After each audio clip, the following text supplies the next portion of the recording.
হঠাৎ করেই বৃষ্টি ভেজা সকালে ঘুম থেকে উঠেই আমি প্রজেক্টে গেলাম প্রজেক্ট ভিজিট করার জন্য।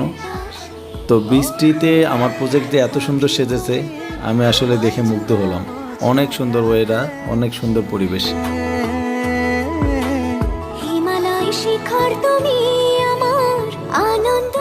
অনেক কষ্টে তিলে তিলে গড়া আমার এই প্রজেক্ট।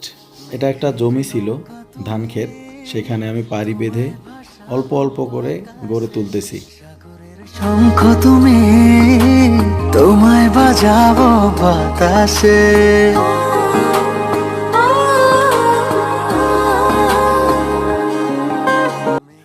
এক একটা সফলতার পিছনে লুকিয়ে থাকে অনেক কষ্ট, অনেক শ্রম।